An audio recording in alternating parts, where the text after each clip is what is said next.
Hey, this is John Lee Dumas of Entrepreneur on Fire. And when I'm not interviewing inspiring entrepreneurs, I'm listening to Stephanie O'Brien on the Moved by Purpose podcast.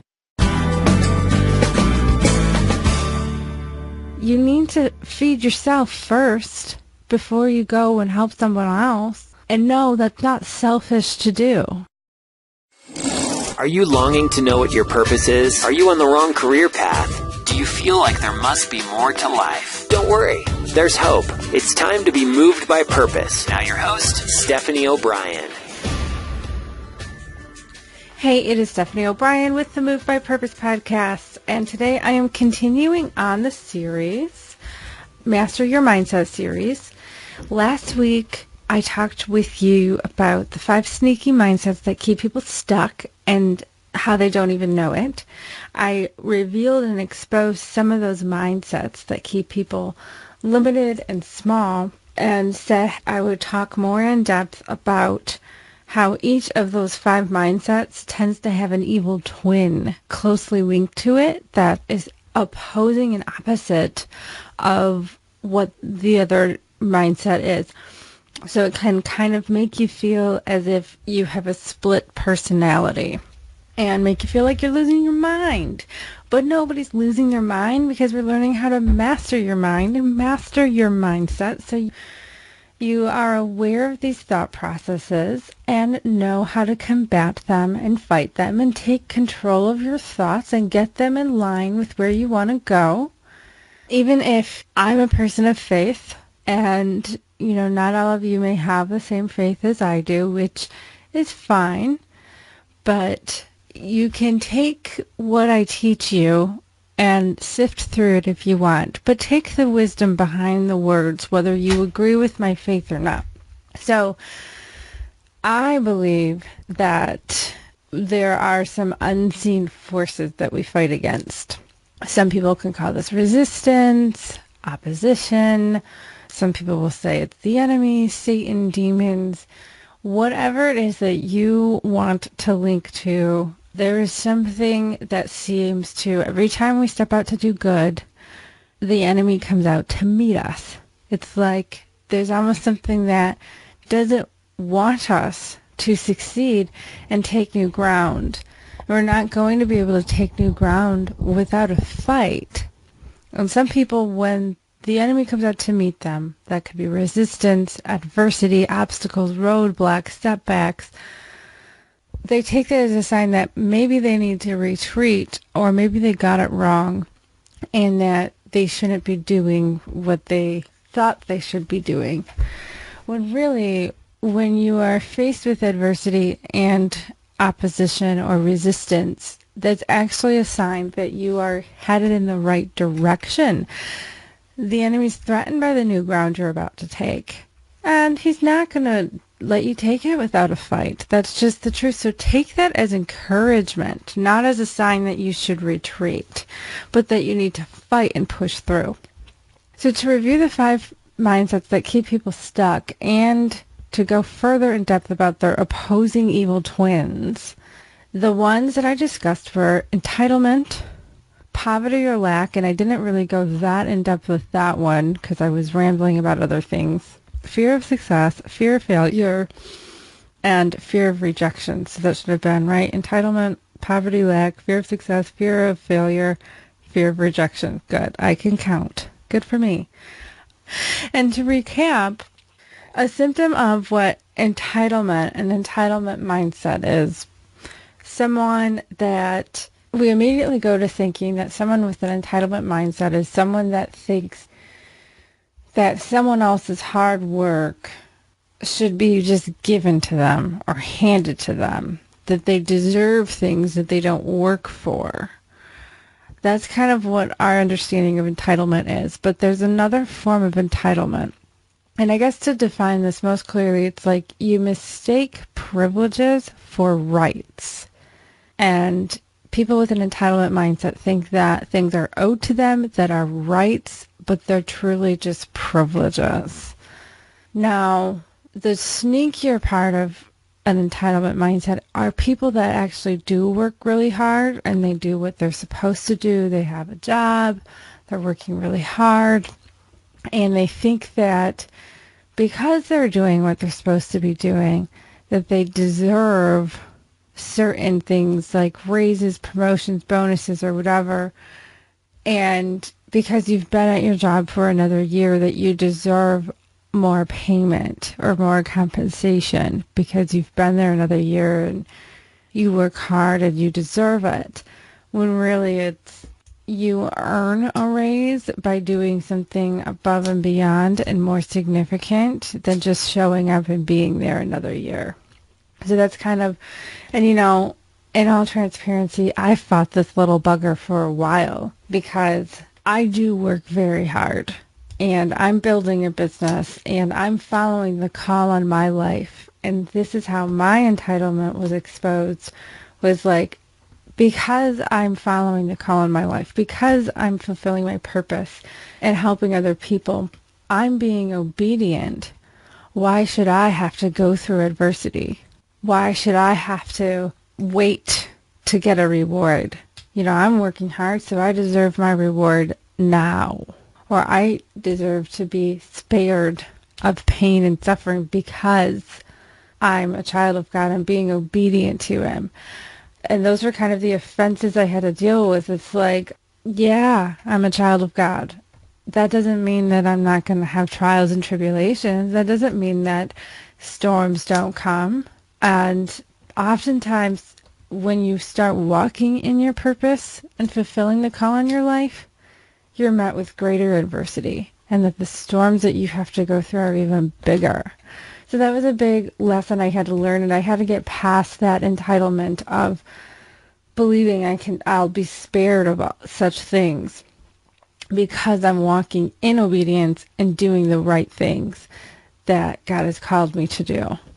And then getting all mad at Him when things didn't go my way, or that things took longer or turned out differently than what I was expecting. So that was just my own journey. Maybe that resonates with you. Or maybe not. Maybe it's just me. But anyway, the opposing evil twin of entitlement is also unworthiness. So symptoms of unworthiness is that you don't feel that you have anything of value to give, or that you don't actually feel like you're worthy of success, gifts, attention, recognition, or good things. So it's kind of like, you're like, how in the world can that exist in the same person or in the same mind? Well, it did, and it does often. It did in my mind, and it's something, because I'm aware of it now, I'm quick to identify when those voices are talking and to expose them, to break its power, and so it doesn't dominate or control my life anymore.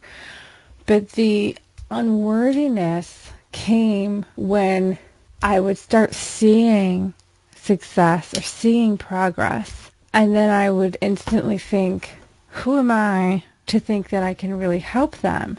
I don't feel ready. It's like, first thing is like, just give me, without having to work for it. I just want it. And then the second thing is like, oh, I don't feel ready anymore. So when it is given to you, you now start saying, oh, I'm not worthy to have this. And so you begin to sabotage what you've been given, and so you lose it. And it's this nasty little cycle that lives within the same person.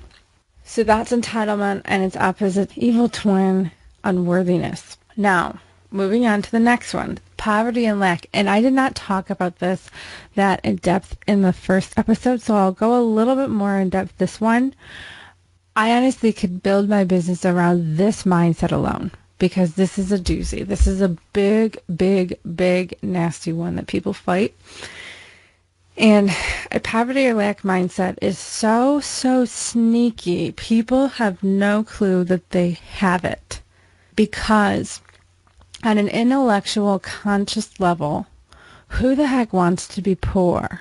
Nobody, right? Who wants to go through the struggle of living paycheck to paycheck? Who wants to go through the torment of wondering if you're going to have enough to cover your bills? Nobody. And people that live in poverty or lack absolutely hate it. They resent it. And all they want is to get the heck out of it and to be free from it. It's a curse.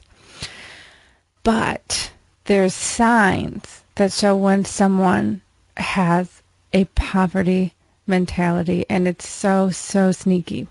Someone can hate lack, but get so familiar with it and so acquainted with it that they almost wear it as a badge of honor. Like, they almost feel like there's a piety involved with having nothing. You know, they'll exhort Mother Teresa, who lived a life of poverty.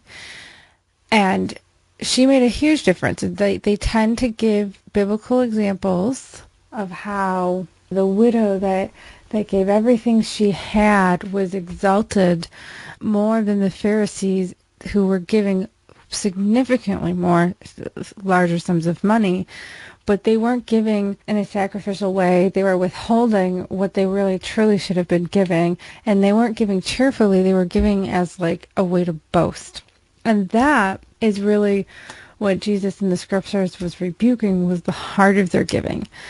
And the woman who gave everything she had, Jesus was honoring her heart behind it. He wasn't honoring the poverty. He was honoring the heart of the giver. And it's not the quantity of money that's honored. It's all about the heart. So whether it's little or a lot, it's the heart of the giver.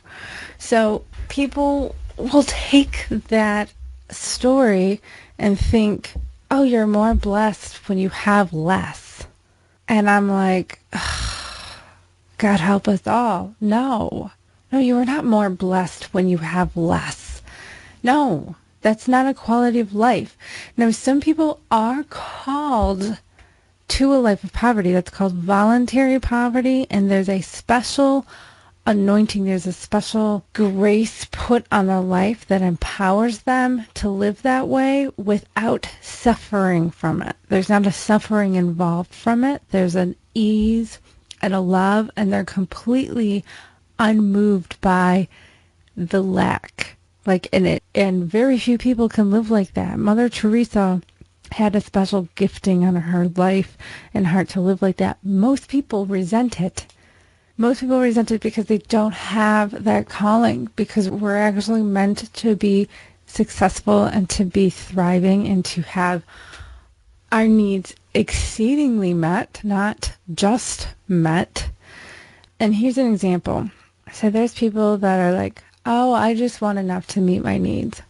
And they really believe that they are humble when they say that, or that they have, like, that's an honorable way. Like, a lot of people are comfortable. They feel like almost like it's super honorable to say, I'm just satisfied with having my needs met. That's all I want, is just to have my basic needs met. That's all I care about. And you almost sound like you're so mighty and wonderful saying that. And then it's a decent heart position to have, but it's extremely self-centered and selfish. I want my needs exceeded. I want abundance. I want to have more than enough, because with the abundance, I'm going to give generously. I'm going to be meeting the needs of people that don't even have their basic needs met. I'm going to be wanting to build wells in countries that don't even have clean water. For me, my heart passion is to fight the evil of human trafficking, specifically sex trafficking. I want to fight that. And you better believe that I use my abundance to fight that. And if I'm just having my needs met, I have nothing left to give. There's nothing left over. So it's not wrong at all to want abundance and to want more, because out of that abundance, you have so much more to fight evil in the world and to do good. You know, now if you want abundance to, oh, I want all of this, to have this mansion and this fancy car, there's really nothing wrong with having nice things, especially when you work really hard for them and that's a reward. But if all you're doing is like working so hard to have the fancy car and the big house and these nice things, that's when you're now influenced by the opposite spirit or the opposite mindset of poverty, and now you're driven by a love of money.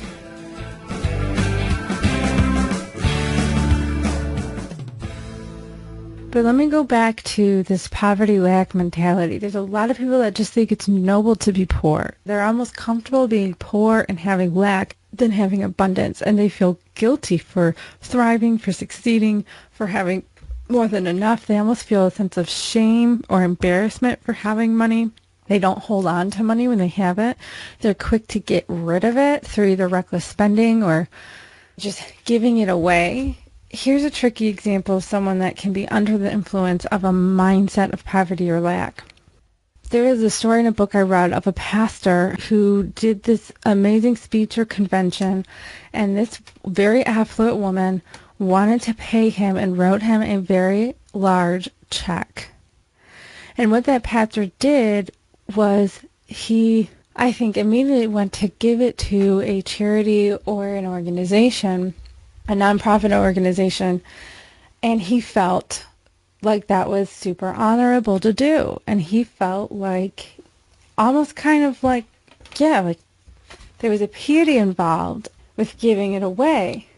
And there was another friend of his that was also a pastor that found out, and he was like, why would you do that?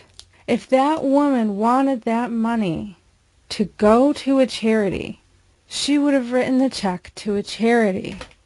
She wanted that money to go to you.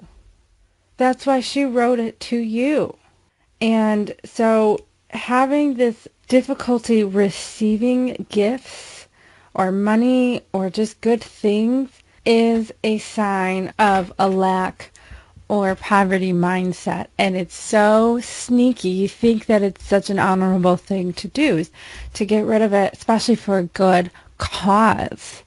But you got to be careful, because it's very dishonoring when people want to give you money and you don't receive it, or you take it and give it to somebody else. If they wanted somebody else to have it, they would have given it to that person.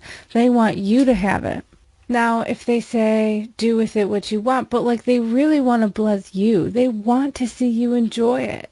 You know, there are people that I know that I wanted to bless, that I know would have a hard time receiving it, that I flat out had to tell them, go on a date night with your husband. Go buy yourself a nice dress for this night out. Enjoy yourself. Have fun. That's how I want you to spend this gift. And it's amazing how hard that is for them. So anyway, so there's the overview of poverty lack. There's way, way, way more symptoms and things involved with it, but that's just an example of the sneakiest part of it and how it can come up. At the same time, the opposing evil twin with poverty lack is greed, or a spirit of mammon, which is basically just the love of money. The love of money. The love of money is the root of all evil. A lot of people totally disregard that it says the love of money, and they just say money is the root of all evil. No, money is amoral. Money has no character at all to it. So people that tend to fight a poverty lack mindset, or maybe even aren't in poverty lack mindset, maybe there are people that have plenty that still have a poverty or lack mindset. And it's just mind-blowing to see that they have plenty in their bank account and more than enough and make a very good living, but still have this fear of not having enough and just kind of count all of their pennies and are just so afraid of losing it all and not having enough to cover the bills. And while there's wisdom in saving and having emergency funds and planning for your future, it's to an extreme level. And that's when the opposing spirit can be at work here. There's a constant money fixation. Your mind is just always on money. What you don't have, what others do have, what you want, what you don't have, or what seems like you can't have. And then you begin to hate other people for having what you want, what you feel you need, and they have it. And there's a jealousy of other people's success and belongings, and it's just nasty. And all of that just is why we see so much darkness and evil in the world, because these mindsets are all like driving or controlling these people to do what they do.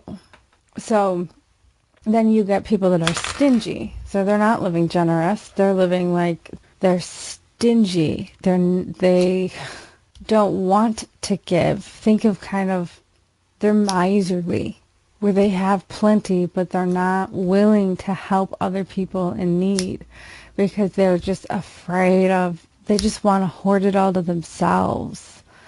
Then there's idle wealth, which is money that's stagnant, that isn't getting invested, that isn't getting multiplied and increased. Money is supposed to be invested.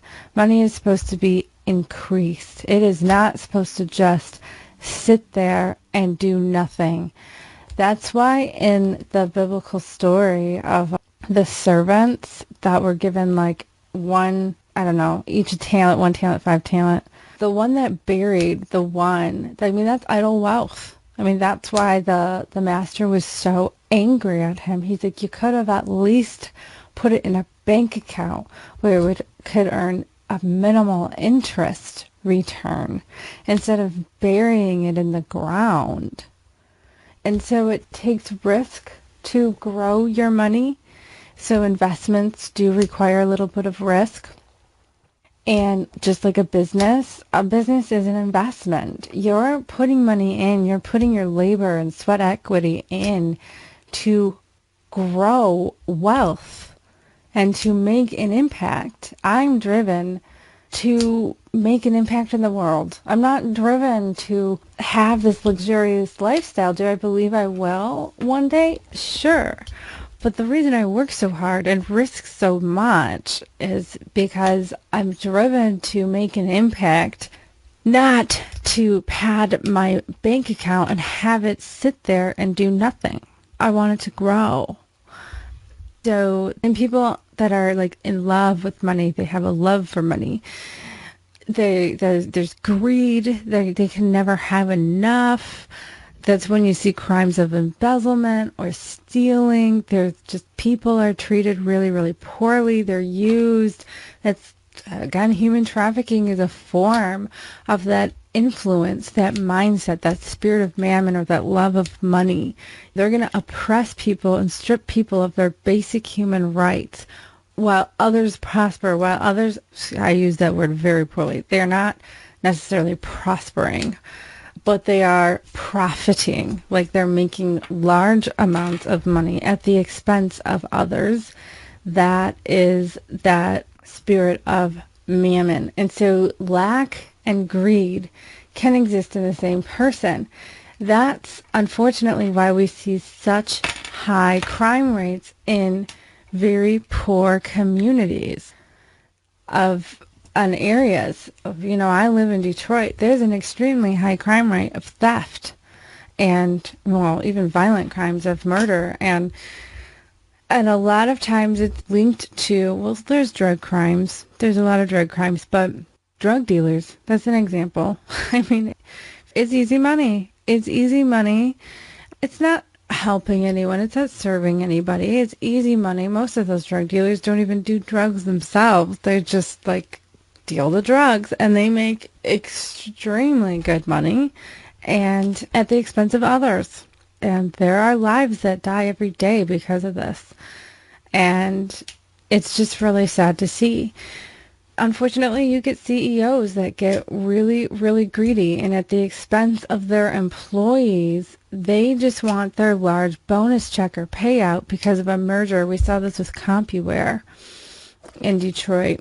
They wanted to merge and basically dismantle the company, and all the high-level executives would be getting ridiculous payouts from it, while all the employees got laid off and lost their jobs. That's the sign, like, that's the scary part of greed. It's like, at the expense of others, stop doing that. Or stinginess. Stinginess is just fear, like, you fear, and that's where it's present in both people. Or both of these, lack and greed, can be present in the same people. And the stinginess is a sign, like, because you're afraid of not having enough, you're not living open-handedly and you're not living generously. And so you're not giving and you're not meeting people's needs, even though you do have enough, but because of the fear of running out, you want to keep it for yourself and not live generously. And that's where the stinginess comes in. And it's tough. This is a sensitive topic, and this is a big, big, big one that a lot of people struggle with and fight. And like I said, I can have an entire business on this alone. But I got to move on to the other ones. I talked about the fear of success and fear of failure being present in the same person. They are evil twins that exist often together. All of these are. I talked about that really in depth in the first episode. And to do a quick recap, because I don't want to keep repeating myself in these, but the fear of success is often masqueraded as the fear of failure. So it's misdiagnosed. A person that says they have a fear of failure most likely has a fear of success. They say they have a fear of failure, and they do have a fear of failure, but what's greater is the fear of success, which is also linked to unworthiness issues or feeling like they're not valuable. And for me, it was like, I'm afraid to succeed because I don't want to fall off the mountaintop. I don't think I can survive that kind of fall. So I'm just going to stay in the valley because that way no one will see the fall. There's not much of a fall. I'm just going to stay small. I'm not going to take as many risks. I'm going to play it safe because I'd rather not have success and fail.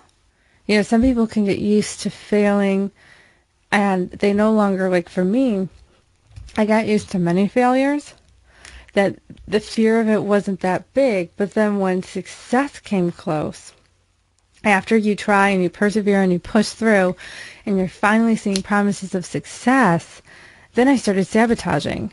I'm like, wait a minute, I don't know if I'm ready for that. I don't know if I can handle that. And then people think that, that's when people start seeing success and they're excited about it. And someone in their life that's well-meaning, I'm sure they have a good heart, says something like, just make sure that doesn't get to your head. Or make sure you stay humble. And because these people are truly excited about the success they're seeing, because they truly earned it, but because someone they love kind of spoke that fear into them, they were like, oh my gosh, yeah, I don't want to turn into that person. I don't want to be full of myself. I don't want to be prideful. And so then they stop trying, or they don't even celebrate their success because they think it comes off as being arrogant or prideful, and that is not true.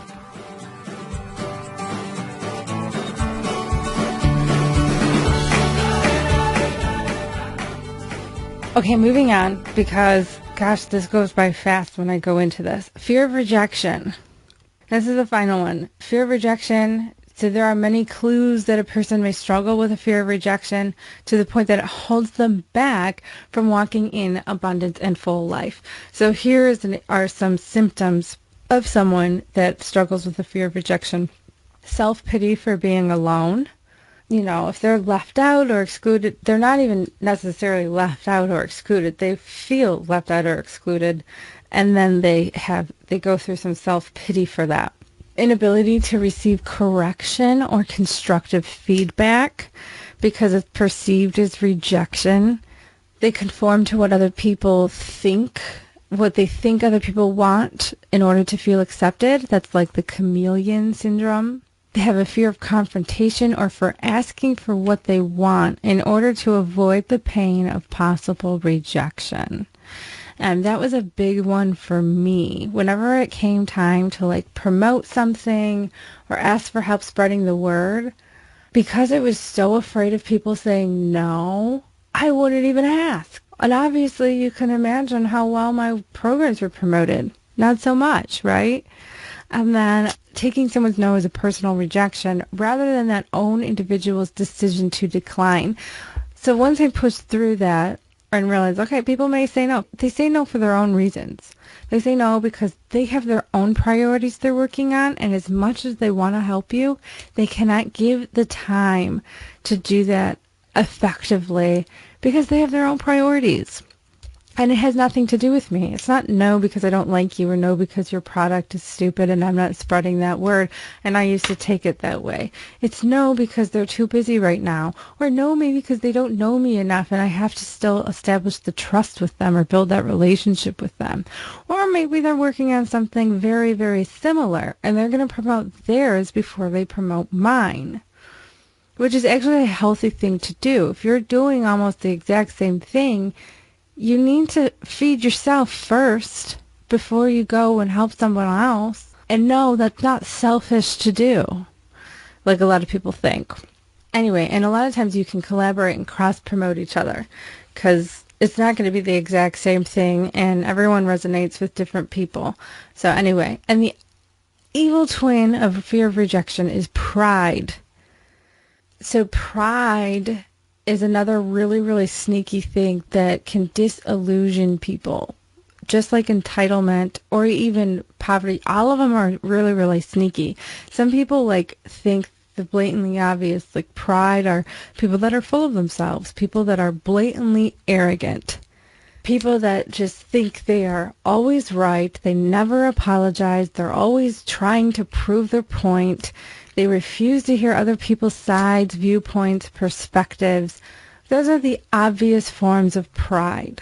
But here's another form of pride that trips people up, especially Christians or anybody of faith, really, that just tries to live with a high character and high integrity. False humility, which is playing small and not accepting compliments for a job well done, or thinking less of yourself. You think little of yourself. That's false humility, and that's a form of pride. And here's why. If God says you are lovable, or you have people in your life that love you, that see something, a truth, that you are talented, you're creative, you are really good at this, and you disagree with them, that's, what did I say? Thinking you're right, putting your opinion or belief, believing you're right and others are wrong. There's that pride. You're disagreeing with them, but it hides itself under a form of false humility. So if God says you're lovable and you disagree with him, saying, no, I'm not, that's pride. You're putting your opinion of yourself higher than what he has said about you. So if you believe you're unlovable, but God says you are, and you choose to believe you're unlovable and disagree with him, that is pride. So that's how they kind of show up. That fear of rejection is like, you can either be over the top. More times that false humility is what shows up with the fear of rejection, more than the flat out pride, because some people can be so full of themselves. And this is the opposite. If you're trying to push through the fear of rejection, you might be like, I don't care what anybody thinks of me. Good. You don't want what other people think of you to dictate what you do and what you believe is true about you. So let's say people think you're stupid and that you're untalented. Then you don't want to agree with that. That's not true. You're not stupid and you are smart and you have what it takes. So there are times where you disagree with others. And most of the time, when you're having to disagree with others, it's because those are the people that are pulling you down. And that's when you need to start agreeing with God. So if you have other people that say, you're going to fail, you don't have enough education or resources or talent to make this work, you're not good enough. And that's honestly are probably not even the voices of other people. That's the voices we tell ourselves. That's when you need to get into alignment. I have everything I need. I can do all things through Christ who strengthens me. And again, if your faith is not the same as mine, I'm sure you have your own things you do, or I encourage you to have certain things you stand on to carry you through that resistance. For me, I look to the Word of God and I find the promises and the truth, and I remind myself of that truth to push through these lies that say, I'm going to fail, I don't have what it takes, I'm not good enough, I'm not talented enough, I'm not pretty enough, all this stuff, which are complete and total lies. Sometimes people do voice that, and you do need to disagree with them. But when people are speaking good, when they're speaking life, when they're being a light to you, you need to agree with it and receive it and not reject it. And a lot of people just completely flip what they reject and what they receive. They'll receive the bad and reject the good. You need to start rejecting the bad and receive the good. Okay, so this wraps up the second episode of the Mindset series. And I don't even know how many I'll have, but this wraps up at least the second episode of it and talks about the split personality that we fight with and the opposing evil twins of the mindsets that exist within some of us.